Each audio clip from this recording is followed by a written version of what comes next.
Lesson 4. The New Kingdom. You are there. It's the year 1360 BC, and a new king has recently come to throne. He is different from the kings of the past. He and his wife don't believe in the ancient Egyptian gods. They say there's only one god, the Aten, and they've commanded the people to stop worshiping the other gods. People are in an uproar. You hear some say that the king just wants to take power from the priests who serve the other gods. One thing is certain, this king and his wife are bringing change to the land. You wonder if this change will be good or bad for Egypt. Kings of the Great House. The New Kingdom began in 1552 BC with the rule of Dynasty 18. During this time, Egyptian kings took the title of Pharaoh, meaning Great House. In earlier times, the word referred to the king's magnificent palace. Now, it referred to the kings themselves. The power of the pharaohs were based in large part on gold. The Egyptians believed that the flesh of their gods was made of gold. Egypt's first full-time army began during the New Kingdom. Under Dynasty 18, Egypt sent troops as far north as the Euphrates River. Egypt also conquered parts of Nubia, a land rich in gold. The pharaohs placed part of Nubia, also called Kush, under the rule of an Egyptian official. Queen Hatshepsut was one of the few women to rule Egypt as pharaoh. Under her reign, or time of rule, Hatshepsut sent armies into Nubia and southwestern Asia. She demanded that the conquered lands pay tribute to Egypt in exchange for protection. She also sent a trading expedition south across the Red Sea. It returned with animal skins, myrrh trees, ebony, and gold. Hatshepsut's son, Thutmose III, followed her as pharaoh. Under his rule, the Egyptian empire reached its greatest size. By 1450 BC, Egypt controlled lands from the Fourth Cataract in Nubia all the way north to the Euphrates River in southwestern Asia. The early years of the New Kingdom were a time of splendor. The Egyptians of this period built huge temples to the gods, larger than any before them. The temple of Amun-Ra at Karnak was the largest in all Egypt. A time of change.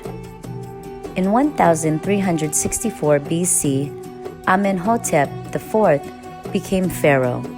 He and his wife, Nefertiti, brought change to Egypt. They abandoned the worship of Amun and the other Egyptian gods. They favored a single god, the Aten, god of the sun. Amenhotep was so devoted to the Aten that he changed his own name to Akhenaten, meaning servant of the Aten, and had the names of the other gods removed from the temples and tombs. When he moved Egypt's religious capital to a new city, Akhetaten, he built large religious temples to the Aten. After Akhenaten's death, the throne passed to a 9-year-old boy named Tutankhaten. Under pressure from his advisors, he restored the old Egyptian gods and changed his name to Tutankhamun, or living image of Amun. At the age of 18, Tutankhamun died.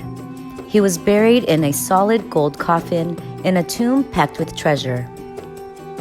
In about 1289 BC, Ramses II, also known as Ramses the Great, came to power.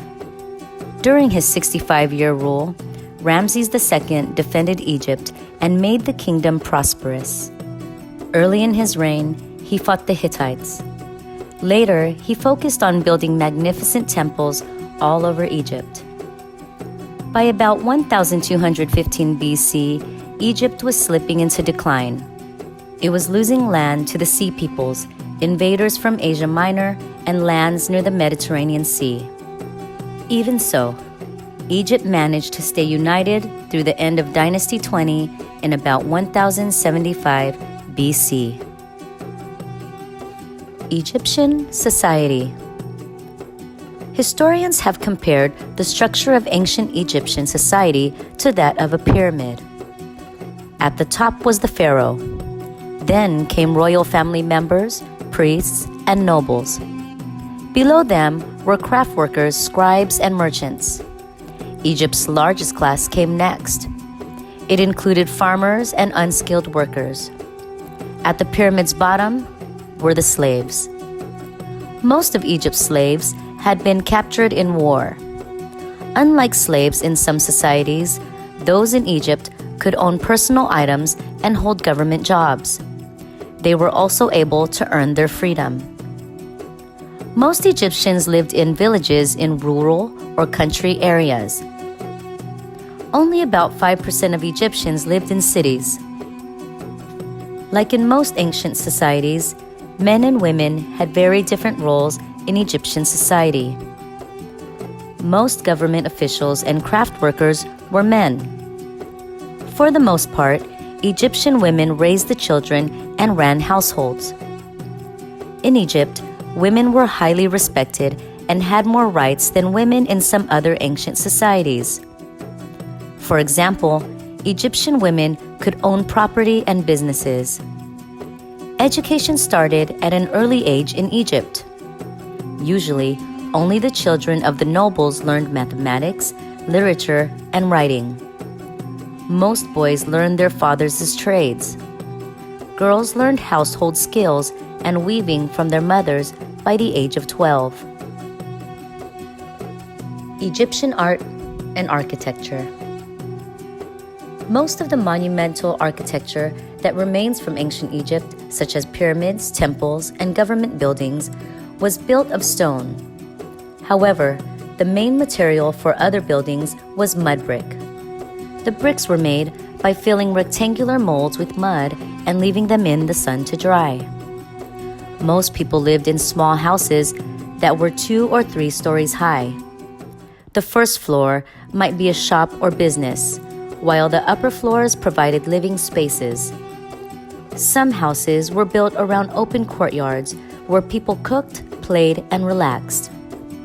Most houses also had special areas for worshiping a favored god. In the summer, people often slept on the roof to stay cool. Over time, Egypt's rulers stopped building pyramids, which became too expensive to construct. Pharaohs, their families, and wealthy nobles were buried instead in tombs cut into rock walls. Major temples, such as those at Luxor and Karnak, took a number of centuries to build. Some temples' complexes even included a sacred lake. Most Egyptian temples followed a similar design. A long path lined with statues of sphinxes led up to the temple gate, which opened into a courtyard. In turn, the courtyard led to a large hall that represented the swamp of creation. The hall was lined with stone columns crafted to look like papyrus reeds, lotus plants, or palm trees. An altar stood at the very rear of the temple. Most Egyptian art was very formal. In sculptures and paintings, pharaohs and other important people were often shown conducting religious ceremonies or alongside gods. The ancient Egyptians loved music. Many tomb paintings and other artworks show scenes of people dancing and playing instruments such as lutes and harps. Literature was also important. Scribes continued to record popular stories on papyrus scrolls. The tale of the shipwrecked sailor tells the adventure of a sailor who is lost in the Red Sea, rescued, and then returned to Egypt.